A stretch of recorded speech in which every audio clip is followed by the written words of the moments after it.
Com a chegada do novo C3 no mercado brasileiro, o grupo Stellantis tem 3 hatches compactos para brigar entre si. Hoje iremos colocar 3 versões 1.0 bem completas, para ver qual tem um pacote mais interessante e qual você levaria para sua casa. O representante da Peugeot vai ser o 208 Style 1.0 manual, partindo na data de hoje de 83.990. Já o Citroën C3 vai com a versão First Edition 1.0 manual, que parte hoje de 83.990, o mesmo valor do 208. Já o Fiat Argo vai com a versão Drive 1.0 com pacote especial S-Design, que vale reforçar que aqui sim é um pacote e não uma versão, enquanto os outros dois são sim versões do carro. O Argo com esse pacote parte de 83.159. Os 3 carros usam exatamente o mesmo motor esse responsável por popularizar o 208 e provavelmente o C3 também. Ele entrega a potência máxima de 75 cavalos com etanol e 71 com gasolina. Já o torque máximo é 10,7 com etanol e 10 redondo com gasolina. Apesar disso, os carros têm características diferentes, já que o Peugeot 208 é o mais pesado deles com 1.102 kg.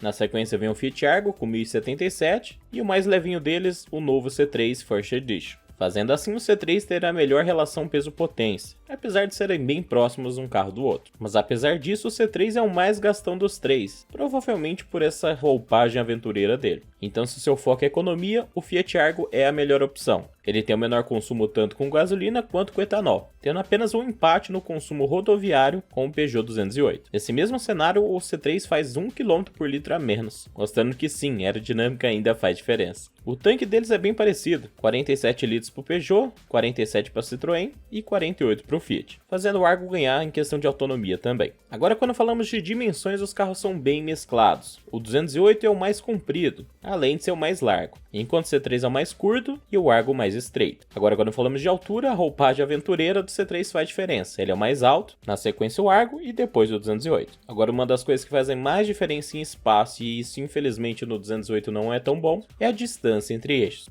O C3 é o maior deles, o 208 vem na sequência e depois o Argo. Mas apesar disso, o Argo sim tem mais espaço interno do que o 208, exatamente por conta da altura que a gente falou anteriormente. Agora, quando o assunto é praticidade no dia a dia, o C3 obviamente vai ganhar também, pois ele tem o maior vão livre dos 3. O 208 eu tive dificuldade de achar um número, então eu vou colocar um aí para vocês, que é o que me parece o correto. E o Argo nessa versão normal também não é lá tão alto. Agora, quando o assunto é família, temos uma diferença também para o C3 positiva. Ele entrega mais porta-malas com 315 litros, contra 300 do Argo e 265 apenas do 208. Em características técnicas, eles são praticamente idênticos. O que vamos perceber é a questão de rodas, já que o 208 usa rodas aro 16 com pneus 195/55, enquanto o Argo usa uma roda aro 15 com pneu 185/60. Já o C3, 195/65 numa roda aro 15 também. E chegamos no que eu tenho certeza que foi por isso que você abriu esse vídeo, nos itens de série do carro. Como é de costume aqui, quando a gente coloca um carro para disputar com outro, a gente vê o que o carro não tem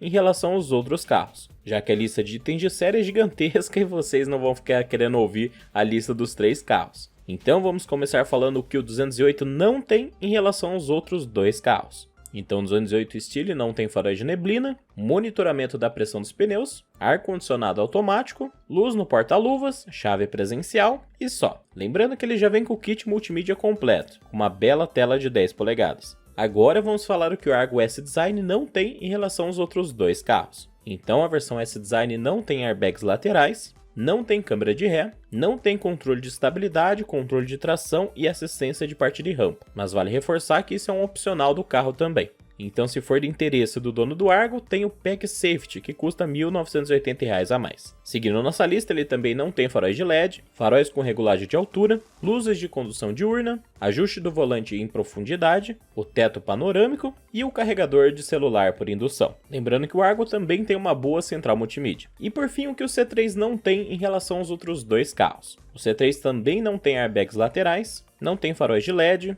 nem faróis com regulagem de altura e nem refletores duplos. O carro também não conta com sensor de estacionamento traseiro, não tem ar-condicionado automático, não tem ajuste do volante em profundidade, também não tem teto panorâmico, não tem comando interno do porta-malas, não tem comando interno do bocal de abastecimento, luz do porta-malas, luz do porta-luvas nem chave presencial e nem alças do teto. Por fim, uma das maiores mancadas do Citroën, o C3 também não tem infelizmente contagiros, nem indicador de temperatura externa e nem carregador de celular por indução. Então, apesar de ser 3 carros com pacotes bem completos para uma versão 1.0, o 208 aparentemente tem um pacote mais interessante ainda. Principalmente se a gente levar em consideração esse teto panorâmico, que é realmente um diferencial tremendo, e claro, o design interno do 208 também, que é maravilhoso. O Argo peca muito em segurança, além de não ter os airbags laterais, ainda não tem nem controle de estabilidade e segurança de série. Ainda que dê para colocar como pacote, mas aí vai elevar mais ainda o preço do carro. O C3 já não tem esse erro, mas também não tem um airbag lateral. Porém, peca em coisas bobas, como a falta de contagiros, luzes, no porta-malas, porta-luvas. Chega a ser assustador um carro desse preço não ter isso. Mas eu sempre reforço que pode ser que tenha alguns erros, tá? O site que a gente usa de guia nem sempre tá 100% certo. Então, se você souber que tem algum item que eu falei aqui que não tem,